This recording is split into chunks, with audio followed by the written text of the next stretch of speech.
This video likely won't be very long because, quite frankly, I'm a little too pissed off after the game that I just watched. Look, I know this is a good Sixers team. I mean, they've just won 6 in a row. It's not like this is some trash team the Bulls faced and lost to, but when the Sixers are short-handed and without some of their key players in Tobias Harris, Ben Simmons, and Matisse Thybulle, there is no excuse to lose this game, especially playing at home. Period. Joel Embiid is great, but Embiid alone shouldn't be able to carry a team over the level of talent that the Bulls have. Now, you can blame this on a lot of things. You can blame it on coaching, the fact that Doc Rivers just straight up outcoached Donovan in these back-to-back games. You can blame it on Vucevic. You can blame it on Levine or Lonzo. You can blame it on the bench just not showing up and providing any real scoring outside of Derrick Jones Jr. tonight. There are a lot of reasons for why the Bulls lost this game, but to me, you have to blame it on the team's effort, their energy, their heart. Now, you can say, well, it's early in the season. We haven't even played 10 games yet. You can't expect them to be giving 100% effort every regular season game. And to that, I say, no, they should.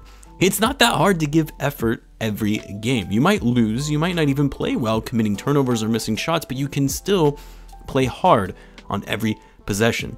I'm not saying every player on the Bulls was like that tonight, but a good portion of them were. And it's the exact opposite from what we saw in the preseason and earlier in the regular season. You saw some glimpses of it tonight, especially when the Bulls started to make that comeback, and at one point eventually took a lead in the fourth quarter before squandering it. But it's something I've talked about ever since starting this channel. It doesn't mean anything if you're not bringing the energy for the full 48 minutes. And it's something that has continued to happen to the Bulls so far in the early part of this season, falling behind early, and then they're able to come back late in the game. Sometimes it's worked out, like it did in the game against the Celtics, and then of course sometimes it just has been a little too late, like we saw in these last 2 games. Some of the guys that I just haven't seen as it relates to their effort and heart in the game most recently, I mean, one is Nikola Vucevic, and again, this isn't me blaming Vuce for the Bulls' most recent losses. I think he's part of it, but it's really on the team as a whole. I think some people got on me in the last post-game video that I was blaming this loss on Vuce, which wasn't the case at all, more so that he was just a non-factor in the game. And by the way, I know a lot of guys in the live game chat were talking about how the Bulls need to trade Vucevic ASAP. No, that would be a desperation move when we're barely even into the beginning of the season, but I do agree that his play has been concerning, and you do have to start wondering if his skill set fits this team's offensive system, but I'll have to save that for a separate video. And then, to be honest, the other guy who hasn't really shown up as much in terms of their effort that I would like to see anyway is Zach LaVine, and the only reason I say that is because LaVine, yes, he hustles, he plays hard, and plays with energy when things are going well, but when things aren't going well, and the Bulls hit a little adversity in terms of the opposing team going on a run or the calls aren't going his way, he gets frustrated and doesn't play well and with the same effort. And it bothers me because LaVine is our star player, our best player. He's supposed to be the team leader, and that mentality spreads to the rest of the team when you see that from your leader.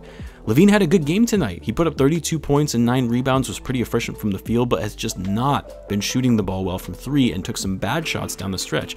It was like watching the old Zach from last season that tried to force matters into his own hands because he had to. He doesn't need to do that anymore with this team. Lonzo Ball, the same thing to an extent when it comes to his effort. I mean, for Lonzo, the effort and intensity is there on the defensive end, but when it comes to his offense, we just haven't seen him pushing the ball as much and playing with a sense of urgency like we saw in the preseason. And then the passing tonight for the team as a whole, you know, we were getting used to seeing the Bulls putting up 30+ assists a night as a team. And yet here we are again with another night of 20 assists, Lonzo Ball being the high assist man with 5. I mean, I think that's one thing that has been incredibly surprising for me from this team is everyone thought that we would be incredibly elite on the offensive end with elite scorers and strong playmakers. We expected to see the Bulls put up 120 points a night easily, and so far we've only seen them do that twice this season, and they're averaging 107.9 points per game as a team. Again, their defense has been great, which I think most Bulls fans, we knew that it would be, but their offense just has not been able to click, and the biggest part of it is just simply being able to hit shots, and especially their shooting from deep most recently. The Bulls went from being the best 3-point shooting team in the league in terms of their percentage after their first 4 games to now what will be 10th in the league after tonight's output, in which the Bulls shot 24% from behind the arc. Whereas the Bulls allowed the Sixers to shoot 50% from 3 tonight, and worse, they let Furkan Korkmaz, I can barely even say that guy's name, put up 25 points tonight off the bench, shooting 7 for 9 from 3. The Bulls did a good job containing Seth Curry tonight after learning from their mistakes in the previous game, but you cannot let Korkmaz light you up like that. And that kind of ties into the final point that I have, and it's really around Billy Donovan and his rotations. Look, I've always been a little skeptical of Billy Donovan's rotations as a coach. I think he's a great coach, but just sometimes when it comes to his X's and O's, they can be a little questionable. And I talked about that a lot last season, but there were too many times when the Bulls were playing small ball tonight and it just clearly didn't work for them. I mean, I also get it. I mean, the fact that the Bulls are kind of forced to play small with the limited front court depth that they have. Again, another reason I was surprised they decided to give Matt Thomas a roster spot, who hasn't even been playing. But when the Bulls went small, the Sixers feasted, and they were able to light the Bulls up on offense by going inside, allowing the Sixers second chance opportunities, and then getting kickouts to open guys on the three when they were fighting inside with double teams. Like, why is Alize Johnson not getting any playing time? He's the only other somewhat bigger guy in terms of height that you have who can actually impact your rebounding and give you size down low. Why is Tony Bradley only getting 12 minutes a night when clearly he is shown to be one of the guys who has been a momentum shifter when the Bulls need it late in the third quarter, and a guy that has played very well against some of the bigger, more dominant centers? I'm not saying that Tony Bradley is better than Vucevic, not even close to it, but there is something to be said about his energy and what he brings and the shift of momentum we have seen from him when he's on the court. Hell, even try playing both Bradley and Vucevic together a few times at the 4 and 5 and just see if that helps with the lack of size. I mean, with Patrick Williams out, and if you're not going to play Alize, you need to figure out different ways to create a competitive advantage against your opponent who you don't match up well against down low.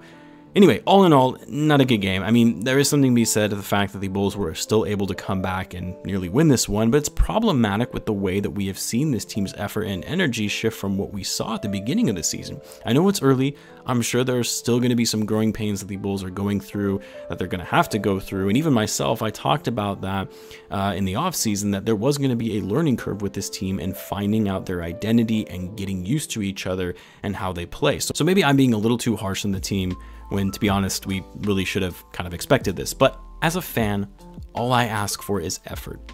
Is that too much to ask for?